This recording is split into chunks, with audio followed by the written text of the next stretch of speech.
Jack, I am sort of curious, like, I mean, I mean, hearing Elon speak to you directly about this, like, do you have a different sense of what his concerns are? Like, he clearly was very concerned for his personal safety. Did you come away with some empathy for him?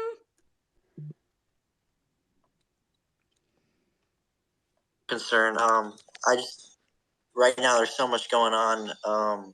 I really just gotta, yeah. That was crazy what just happened too. I don't want to try and evade your question, but I'm just um, yeah, I see where he's coming from. If your account was reinstated, would you continue to do it? I mean, I'd have to think about it, and I really don't know. We'll see what happens. Okay.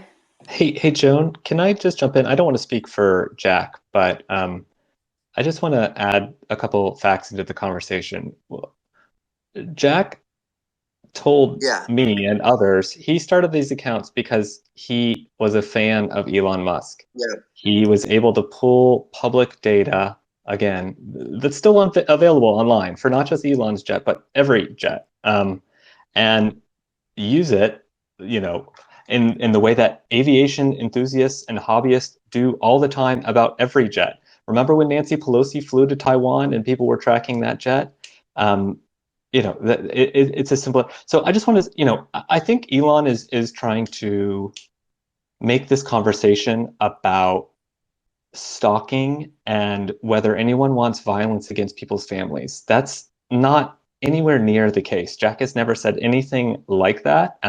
This was using data in a way that is very tantamount to reporting. It's journalism, right? It's sharing public data about a public figure online. So I don't want to willfully abide by this mischaracterization of doxing, right? Elon's address was not shared. This was public data in the same way that you can go on to Flight Radar 24 or Flight Aware and see planes flying across the sky right now.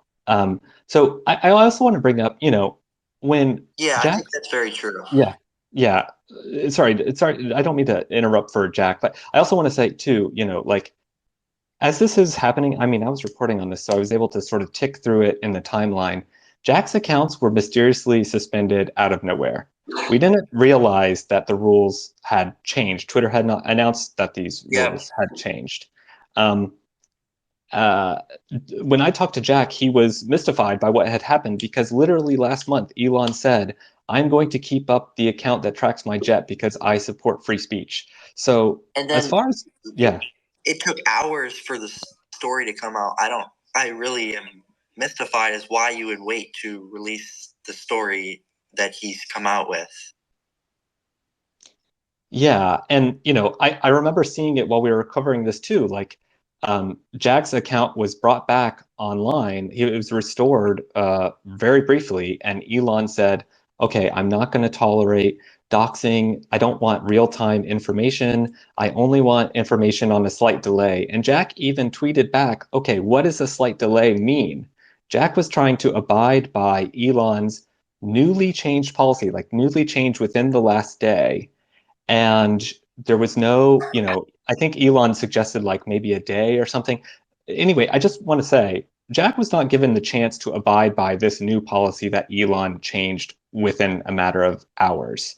This was not willfully flouting the rules. This was a policy that was changed that no one knew, and then all of those accounts were banned. And now, of course, journalist accounts are banned for writing about this whole episode. So Elon's trying to make this about doxing and stalking. That's not it. This is about sharing public data and rules being changed out of nowhere and it affecting journalism and the sharing of public data in a reporting way.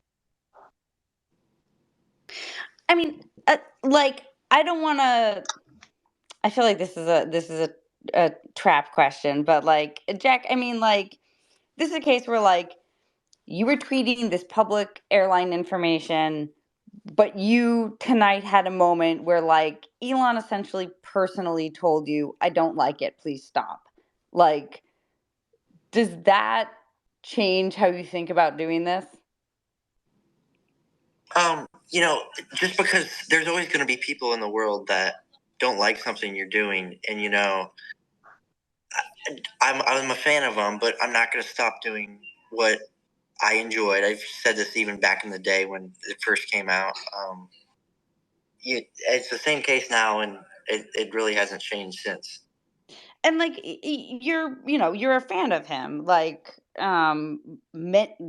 lots of people are. Like you started because he's an exciting guy, and like I don't know, like has the mission now become greater? I mean, I'm not going to say it's literally just to track the data. That's all I'm here to do. I'm not like going against him or anything. Well, I mean, but like to some degree he kind of has been like, please stop. Right, like, oh yeah, we know that. yeah. I mean, Drew is not going to stop reporting about Elon Musk. I know that. Um, not even banning him, sorry, not banning, suspending his account. Somehow Drew rose from the ashes of the suspension to come into a Twitter space, because apparently you can still do that when you're suspended, to be able to then directly ask Elon questions about it. But I guess